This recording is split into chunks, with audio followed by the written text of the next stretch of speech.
Look at a map of the Los Angeles gang war, you might expect a simple picture. The Bloods versus the Crips, red versus blue, but that map is a lie.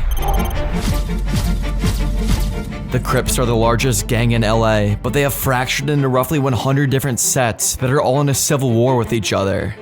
They said the Crips was so deep, they had to break up and start beefing with each other. They was outnumbering everybody so much. That's crazy work. And then you have the Bloods. Historically, they've been outnumbered 3-1, which has forced them to stay more united.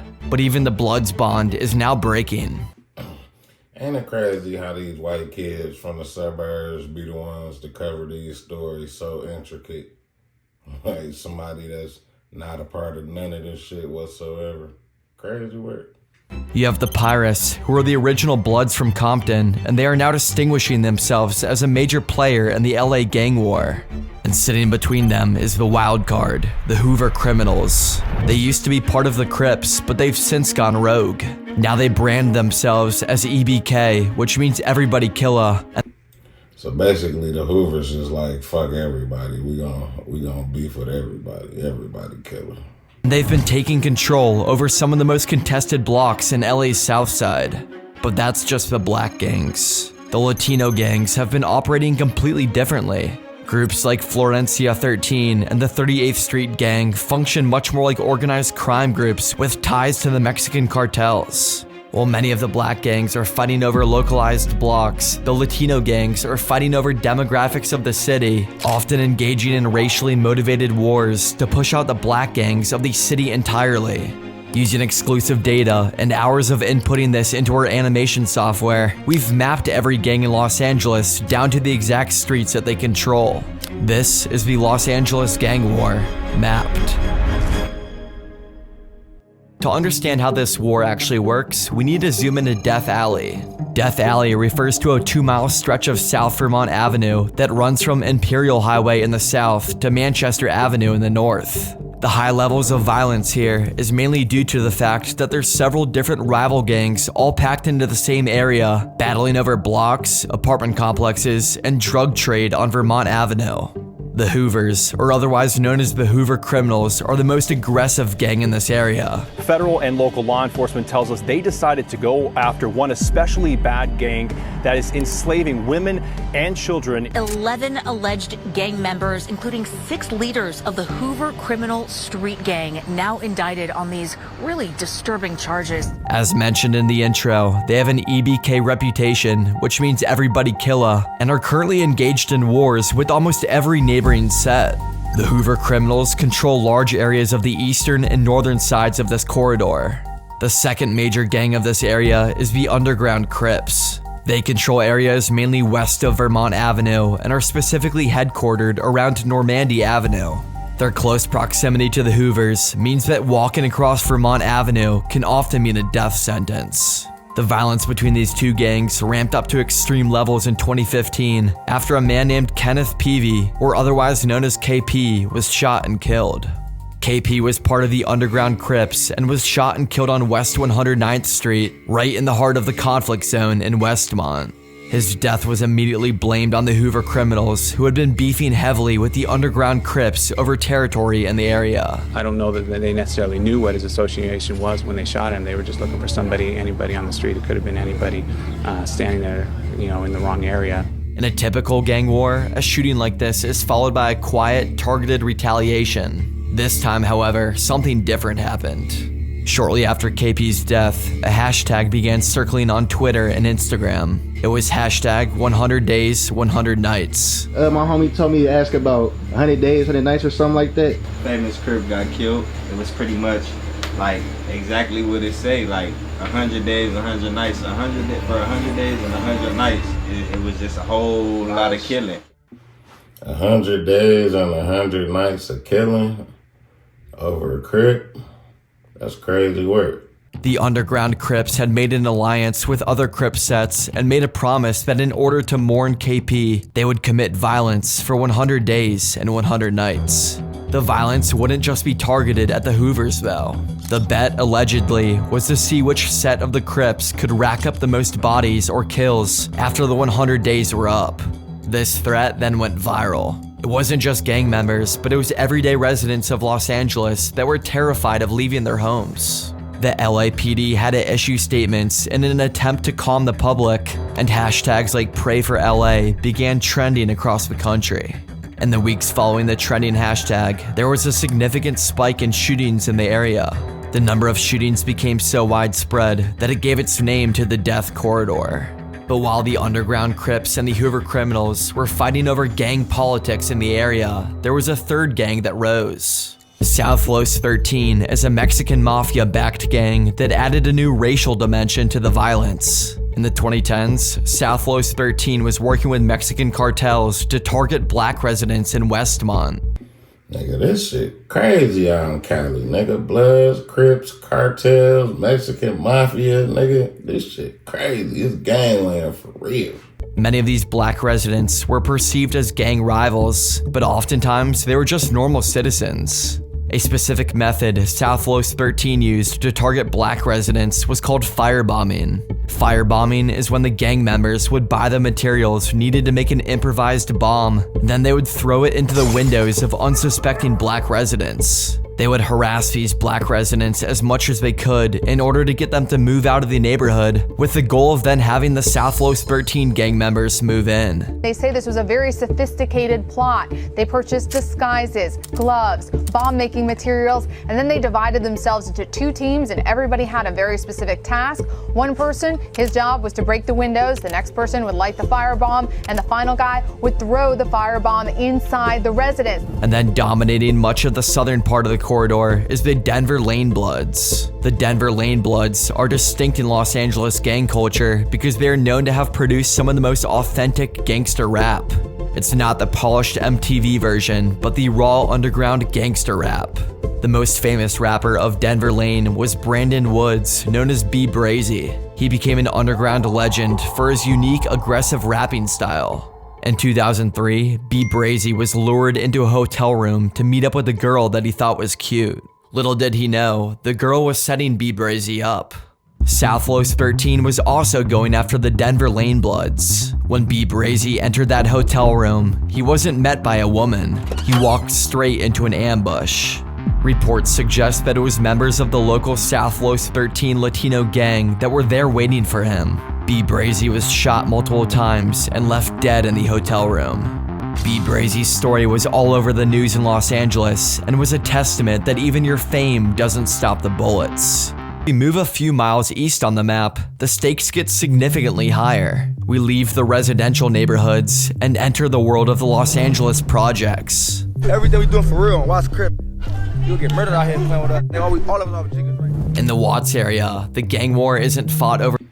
This the projects for menace to society. I know this fucking project from anywhere. This is where motherfucking they stumped out Homeboy and Menace. Neighborhood blocks or strip malls, it's fought over massive government-built compounds. First, you have the Nickerson Gardens, which is the largest housing complex west of the Mississippi. This housing complex is the home turf for the bounty hunter Bloods, who have been in a long-standing, often violent war with many of the nearby Crip sets. Out of all the different sets of Crips, the bounty hunter Bloods have mainly been at war against the major two in the area. There's the Grape Street Crips, who operate mainly out of the Jordan Downs housing project, and then the Imperial Project Crips, who operate out of the Imperial Courts housing project. The train tracks running down the border of this Blood versus Crips rivalry is the hard boundary that the gang members avoid crossing. The gang war in this area involves children as young as 10 years old, running around the housing complexes and supplying guns to older gang members. These kids aren't official gang members yet, but they're used as runners, lookouts, and stash boys because the police are less likely to search or arrest children.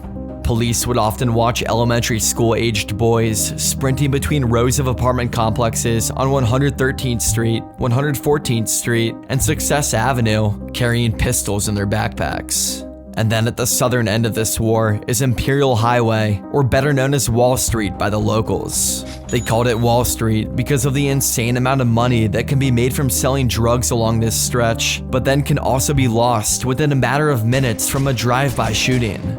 Kendrick Lamar used to come from Compton to hang out in the Nickerson Gardens and hang out with the bounty hunter Bloods. There's a famous video of Kendrick freestyling in the Nickerson Gardens before he even became famous. My rap friends, I ain't saying that you whack, psych. Like an invoice, I'm just stating the facts, right? The metaphors I write. In fact, you've been a factor you feared your whole life. No TV show. Don't compare me with them. That's like Jaws versus Nemo, a gorilla to a chimp. A Jordan versus Cool Coach. A Tony Montana will blow on his nose to a Nino. Just in 2024, Kendrick Lamar and SZA held a Christmas concert in the Nickerson Gardens to benefit the community. The concert was free and had a line that extended for miles. All attendees were required to bring an unwrapped toy to donate as their ticket to entry. All the gifts collected were then donated to the children of the community.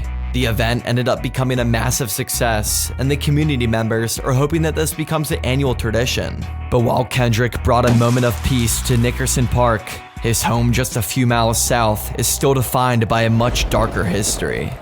When we cross the border of Watts into Compton, we aren't just entering another neighborhood, we're entering the global capital of gangster rap.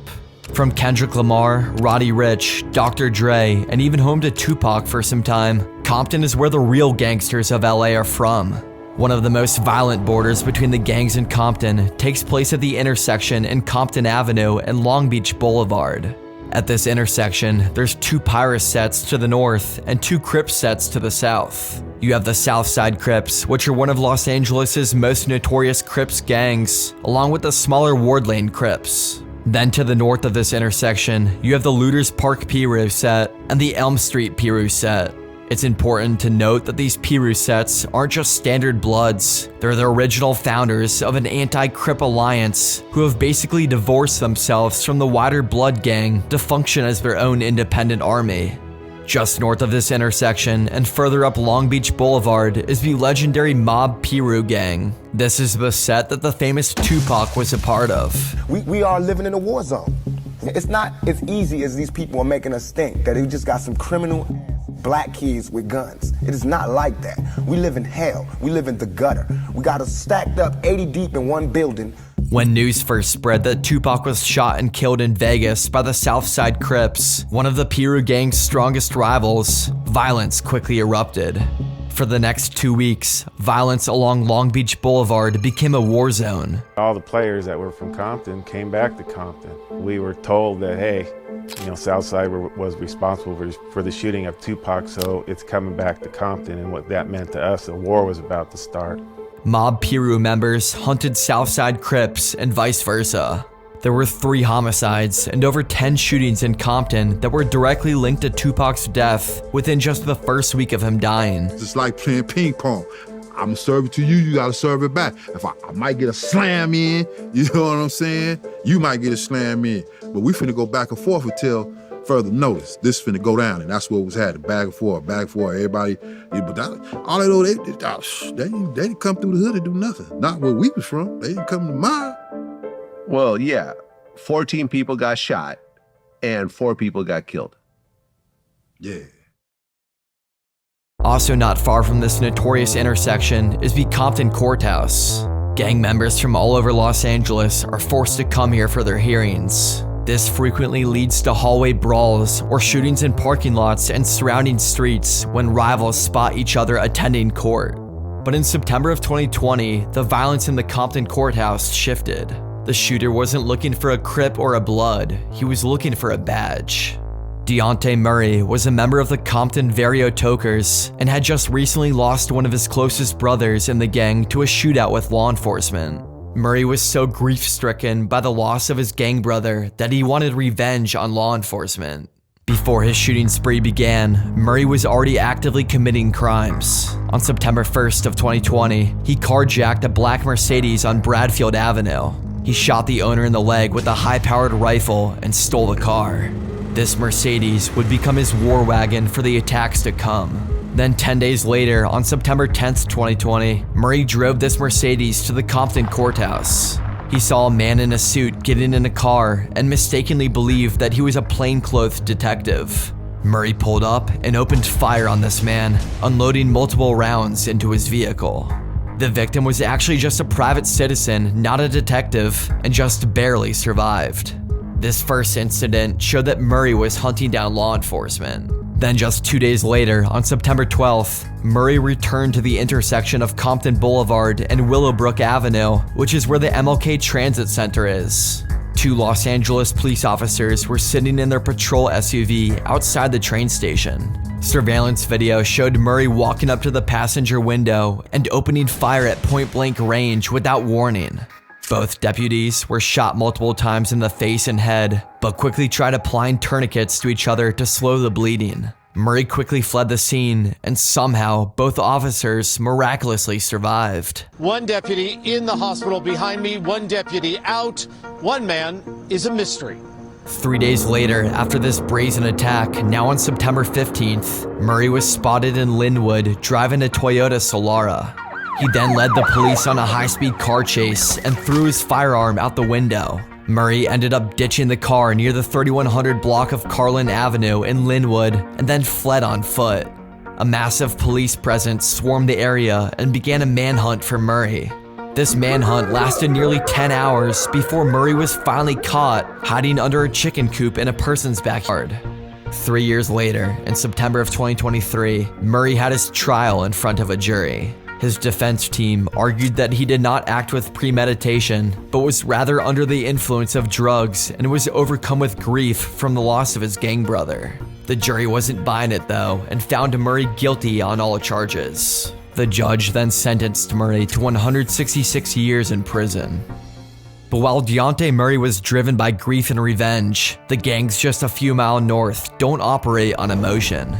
When we leave the chaotic streets of West Compton and enter into the Latino gang belt, there's a massive corridor of gangs that operate like organized crime groups. They have direct ties to the Mexican mafia, have sophisticated tax collection systems, and have a history of aggressive racial violence. We can't talk about the Latino gang belt without mentioning Florencia 13. They're one of the largest and most powerful street gangs in California, effectively controlling the entire unincorporated community known as Florence Firestone. Unlike most gangs in Los Angeles that aren't highly structured, F13 is structured like a corporate company. They have specific subgroups like the Jokers, Malditos, and 76th Street. The Jokers subgroup played part in the F13 gang's most defining moment. It was called Operation Jokers Wild.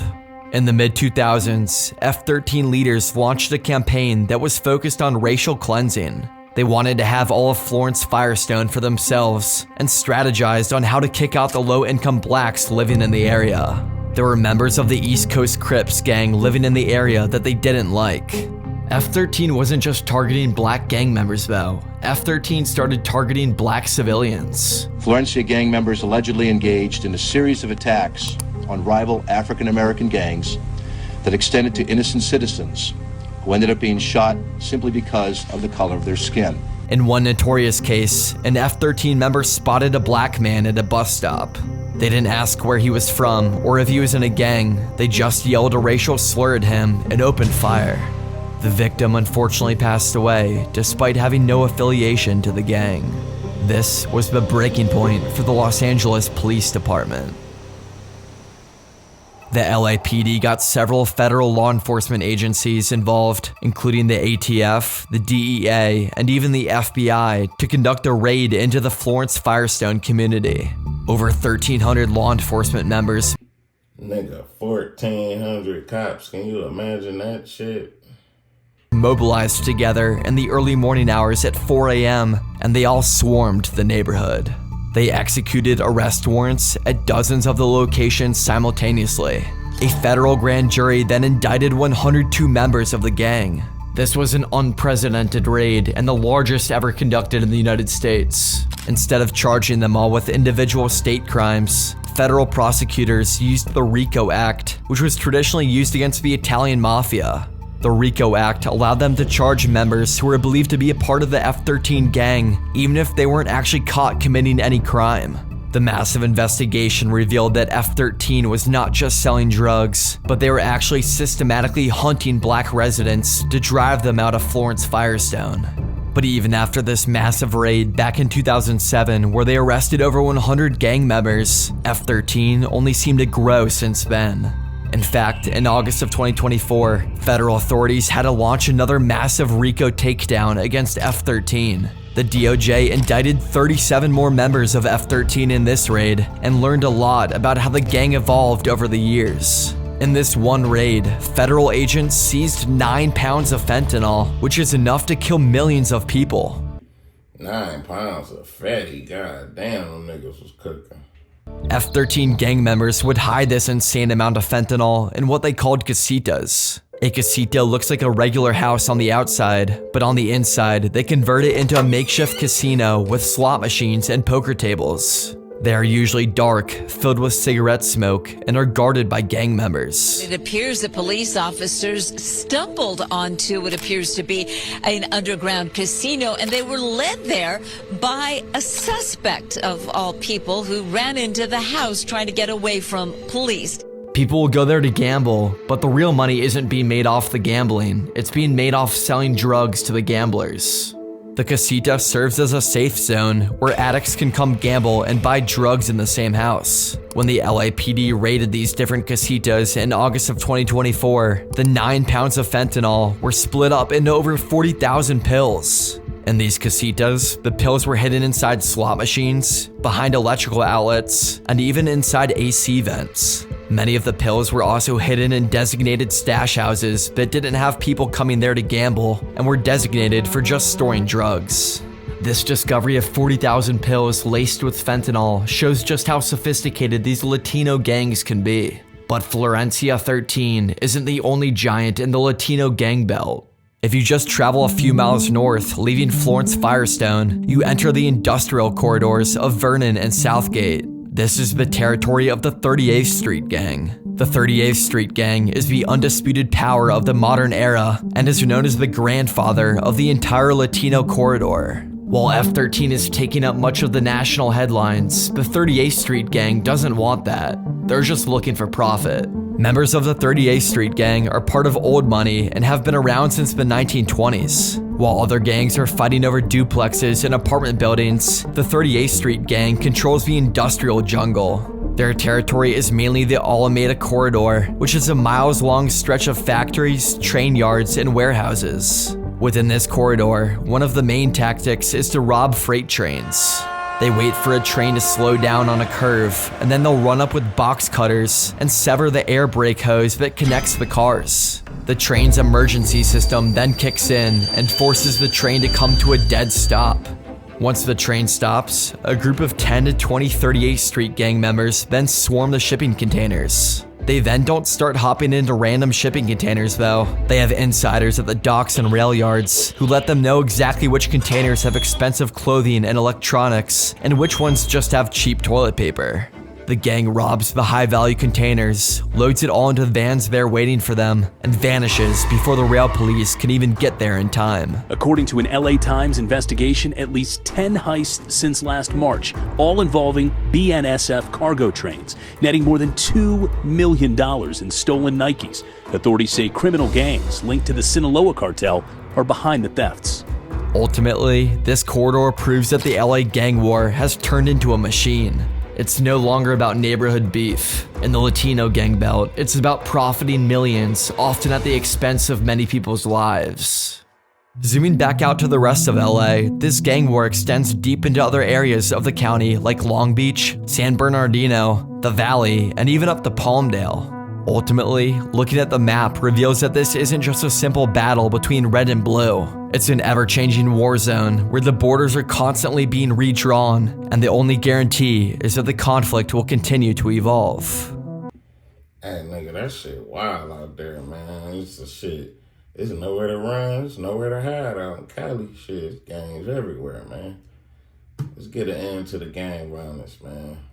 But subscribe, like, comment. Next video, Chicago gangland.